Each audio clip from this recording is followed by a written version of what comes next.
Hi, everyone. I'm Jamie Vaughn with the Next's podcast called How She Got There. And today's special guest is Wendy Nicholson, who is the Vice President of Technology and Product Mergers and Acquisitions Integration for Salesforce. And if that wasn't a cool enough title, she's also a member of Chief, Forbes Technology Council, and the Women in Tech Council. I'm beyond impressed and want to be Wendy when I grow up. Hi, Wendy. How are you? Hello, I'm doing well, Jamie. How are you? I am doing great today.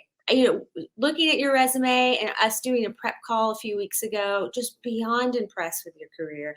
So inspiring. And I would love to impart your knowledge to our viewers and show them that technology is not scary, but something accessible to everybody. But I always love to start out asking, what did you think you were going to be when you grew up? You know, as a small child, I always thought I wanted to be a teacher. I always admired my teachers. And then as I got into Mhm. high school and actually took my first computer class, which was definitely not in the cards for me. I was actually, and for those of us who are old enough, I was in the typing and shorthand class I prior took to 10. that. Yeah. And my typing teacher said to me, Mrs. Ada Bonaparte, she said, "Hey, I am going to be teaching data processing and I need you in the class."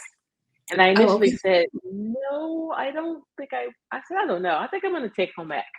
And between Mrs. Bonaparte and my guidance counselor, Mrs. Martin, they both said, "Oh no, that's you're smart. We want you to take this other class. Let's give it a try." So it wound up being 8 of us in the class, and they will kill me, but it was magic for me, and I just automatically took to it.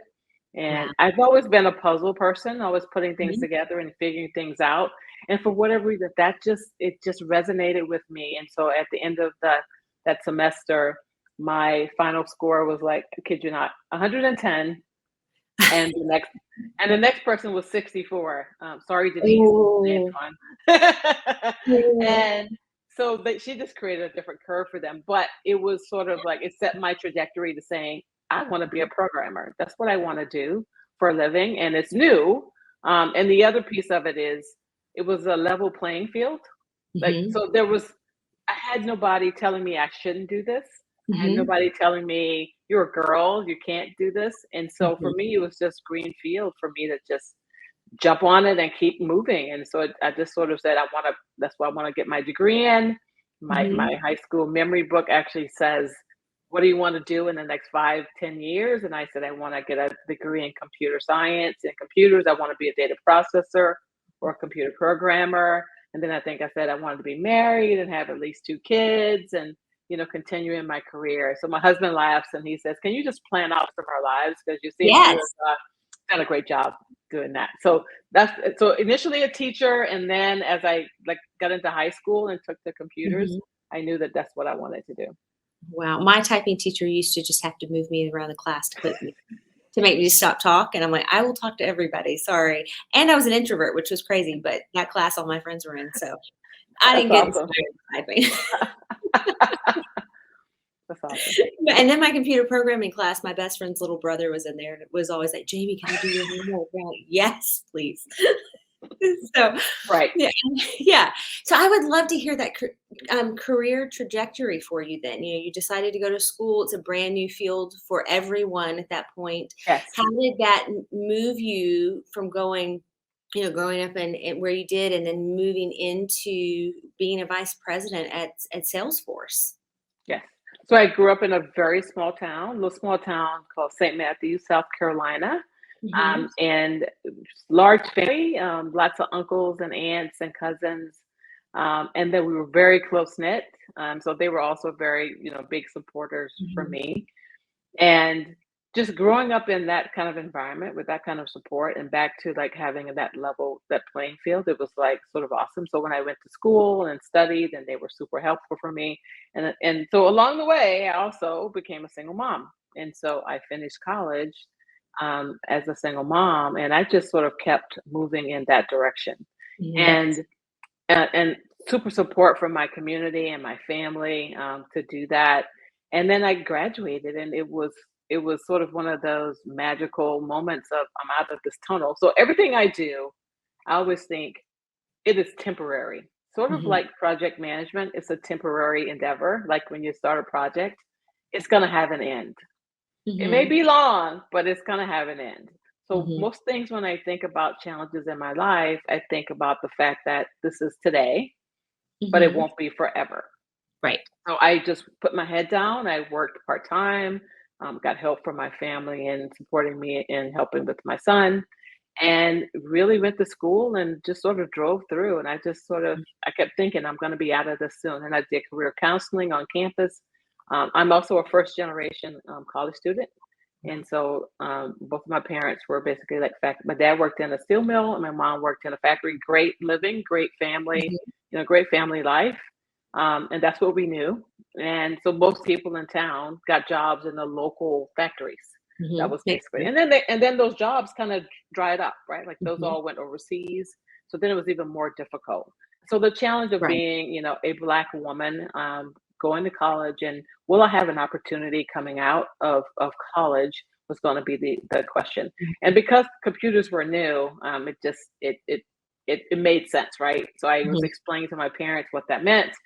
And fast forward, I'm graduating, and I did the career development on campus, and she pushed me through to have interviews with various companies. So I interviewed with Delta, and I did some grad schools, and this one was a small 8A firm out of Washington D.C. area, and I wind Mhm. up going up there interviewing and getting that job.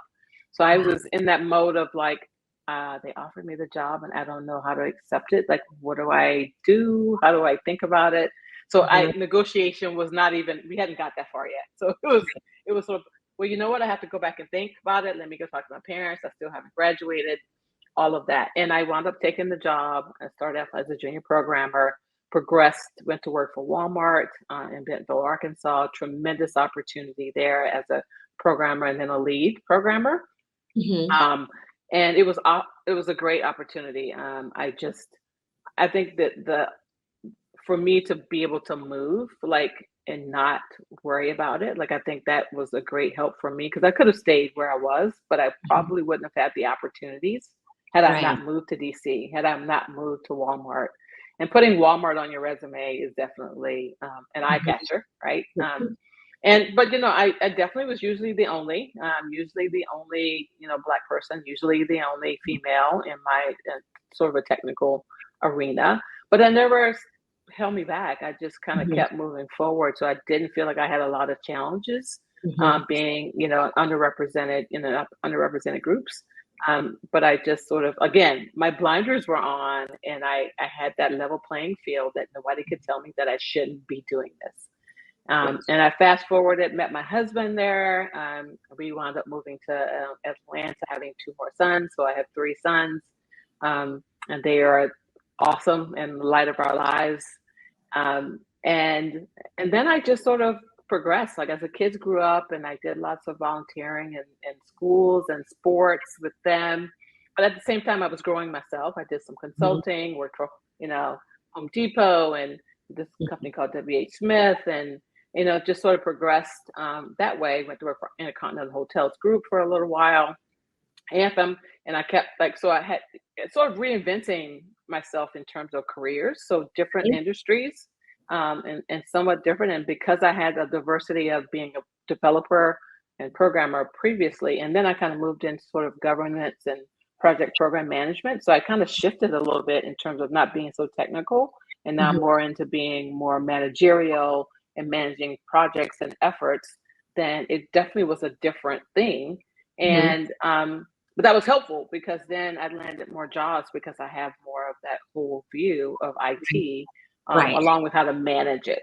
Mhm. And then so it eventually I land, did a little stint in DC. Again, me just taking those opportunities, taking that leap and moving to some Mhm. place and taking on an opportunity.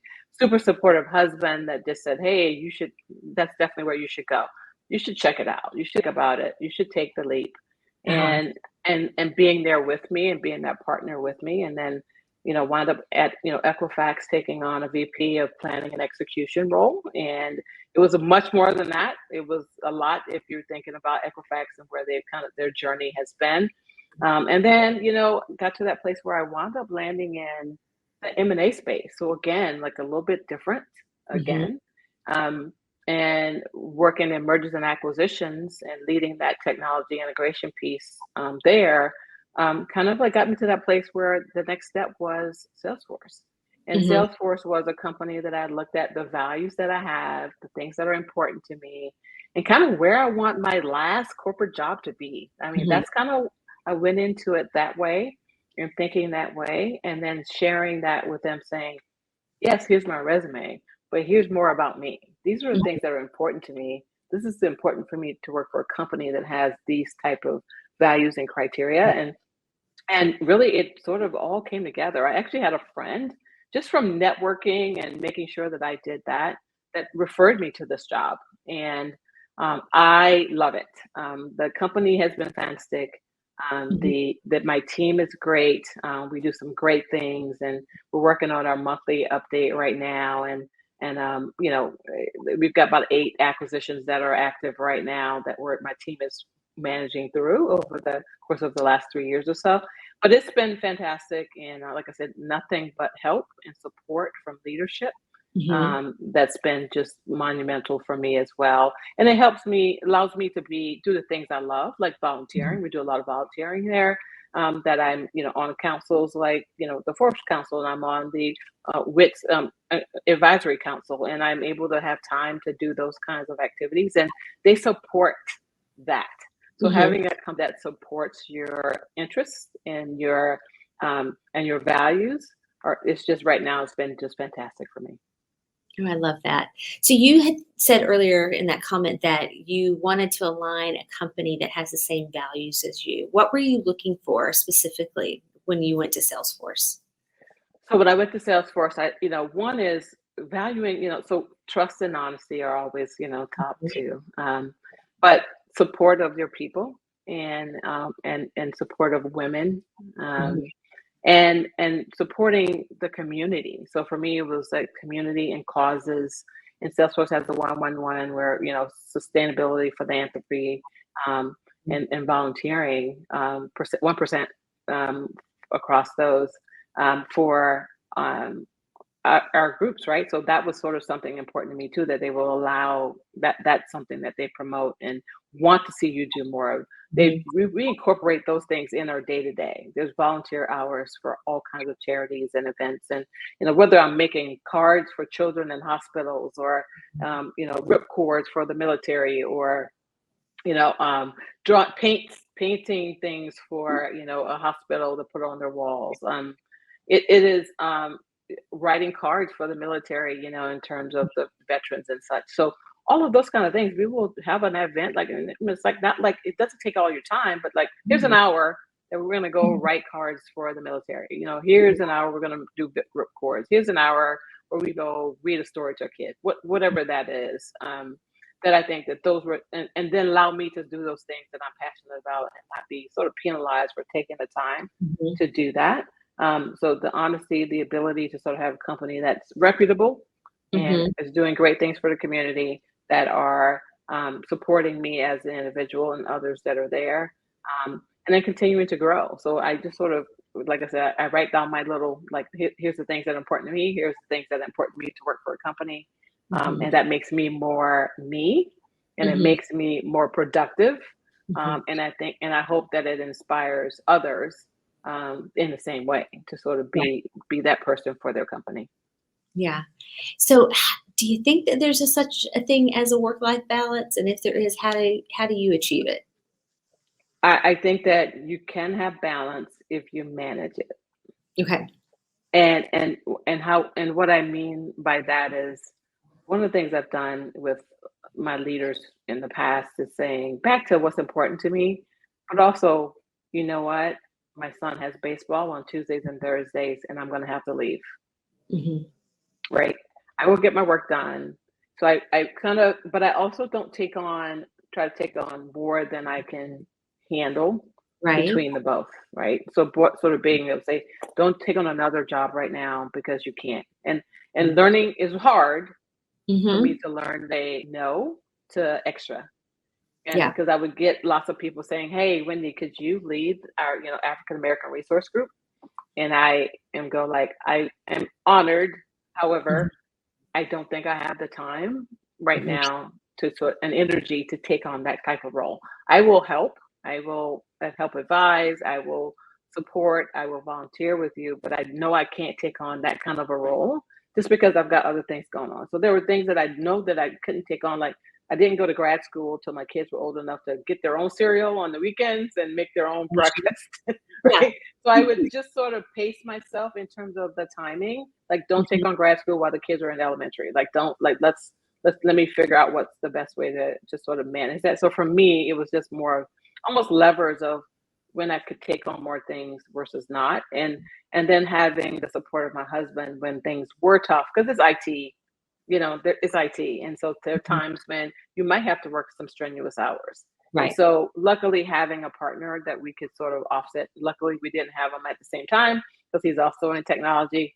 Is to basically be able to support each other and do that, but be very specific about what's most important and when. And that's one Mm-hmm. of the advice I will give younger parents is to one is that you're not going to get your time back.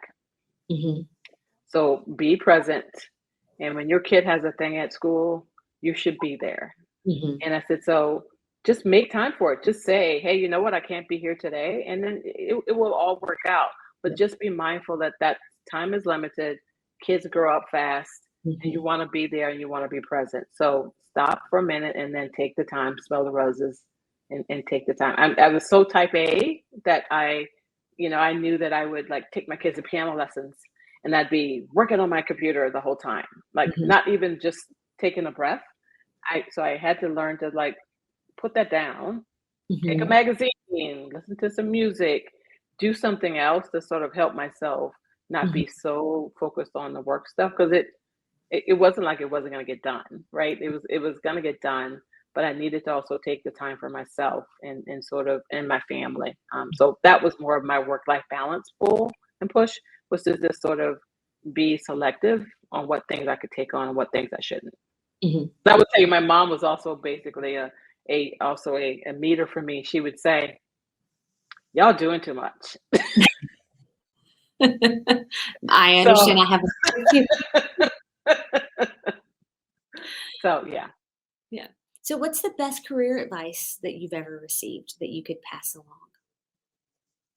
The best career advice was when I transitioned from becoming a uber technical, I knew everything, I was the expert, Mm-hmm. to being a manager of technical people. Mm-hmm. And my boss, and this was one of those things where I never said that I wanted to be a manager. So my boss found a new job, moved to a different job, and I thought, "Ooh, I should just throw my name in the ring, right? Just to Mm-hmm. do it." And the first thing his boss said was, "Oh, I didn't know you were even interested." Mm-hmm. And so it was two things. One is that telling people where your career aspirations might be, Right. right? Or even exploring it. But then the other was having a really frank conversation with my CIO at the time, who said, there's a difference between you being that lead developer, sort of leading the teams, to you managing technical people and sort of being their leader. Mm-hmm. Not hands on, you're leading, not your talent will now be in leading, and there will be other experts in the room that are not you. Someone Right. else is going to be the expert. And I was like, why would that be the case? I should know everything. I'm going to be the boss. Right. And he said, no, you. And so I actually had to, he said, you need to make a decision if that's something that you really want to do. Mm-hmm. And that did. And that was sort of my sort of going, and I moved into management and I love managing people. I love helping people grow. And hopefully making a difference in sort of what they do and inspire them to do well in what they're doing. So I think that was a big pivotal moment in my career to shift from technical to managerial.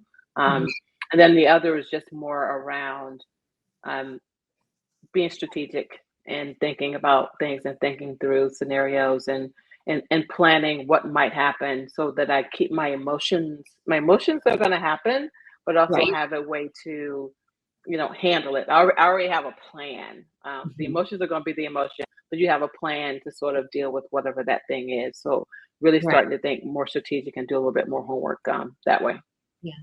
How do you think that we should inspire that next generation of women or someone who's thinking about pivoting their career into a career in technology? Because I think so many people think that it's, sitting down and coding, and it's so much more than that. How do we make that accessible?